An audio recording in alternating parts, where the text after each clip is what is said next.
السلام عليكم، ازيكم حبايبي؟ عاملين ايه؟ اللي اول مره يشوف القناه اشتراك للقناه ولايك للفيديو. هنبدا الفيديو بتاعنا بالصلاه على الرسول عليه افضل الصلاه والسلام. تعالوا بقى نشوف هنعمل مع بعض ايه النهارده. انا حبيت اشارككم الغدا بتاعنا النهارده. هنعمل مع بعض باميه النهارده. تعالوا بقى نشوف هنعمل ايه. انا الباميه ديت كنت منضفاها كده وسلقاها وكنت مفرزاها، كانت عندي في الفريزر، فطلعتها بقى في الفريزر كده تفك. وجبت هنا بصلايه مع كام فص توم مع شويه طماطم.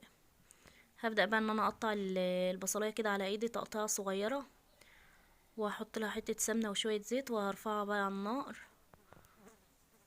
والثوم برضو انا هقطعه قطع صغيره، بس مش هحطه على البصل على طول، لان الثوم بيحمر لو انت حطيتيه على البصل على طول، فهو بيحمر قبل البصل. يعني لو انت حابه بتحمري البصل وكده فتضيف الثوم بعدها بدقيقتين كده، لان الثوم هيحمر في الاول وممكن بقى يتحرق منك على ما البصله بقى تيجي تحمر. انا هديها لون كده في الاول، وبعد كده بقى هضيف لها الثوم. هي والباميه عامه يعني اساسها توم، فانا ضايفه لها البصلايه دي. اللي مش حابب يضيف لها بصل تمام عادي، هي اساسها توم. انا هوت نزلت كده بالثوم، وهكمل بقى التحمير بتاعها. وانا بقى هكون فرمه الطماطم كده ضربها في الخلاط ومصفياها. واول بقى ما تاخد لون هنزل بقى بالطماطم.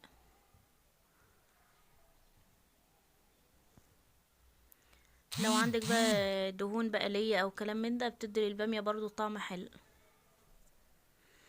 انا كده بقى نزلت بالطماطم كده، كنت مصفياها، يعني ضربتها في الخلاط كده ومصفياها. هضيف بقى ملح وكزبره وفلفل اسود.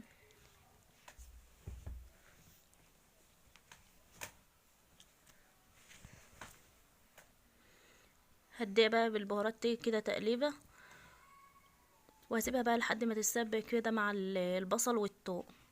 هجيب هنا بقى هعمل هنا مع الباميه بقى ايه، هحمر بقى بتنجان وبطاطس، هقطعهم بقى. الطماطم هنا بقى خلاص كانت اتسبكت معايا، نزلت بقى بالباميه عليها. هي كانت تقريبا يعني لسه ما فكتش شويه. هسيبها بقى كده واغطي عليها لمدة 5 دقايق كده، وبعد كده بقى هزودها بقى لو عندك شوربة او كده ممكن تزودها شوربة. لو ما فيش عادي هزودها بمية. وانا ضفت لها مرقة دجاج، يعني واحدة من مرقة الدجاج. هنا بقى انا كنت قطعت الفلفل والبتنجان والبطاطس وضفت لهم بقى شوية من الملح كده علشان ينزل كل المية اللي فيه دوت وما يشربش معايا زيت. هضيف برضو للبطاطس كده شوية ملح. انا بقى كنت يعني بزودها شوية بشوية كده، ولو ناقصه بقى ملح كده بظبط الملح بتاعها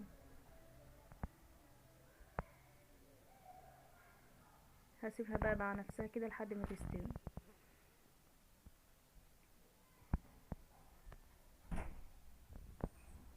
هنا خلاص يا حبايبي، كانت خلاص قربت تستوي خالص اهيت. انا بقى هطفي عليها.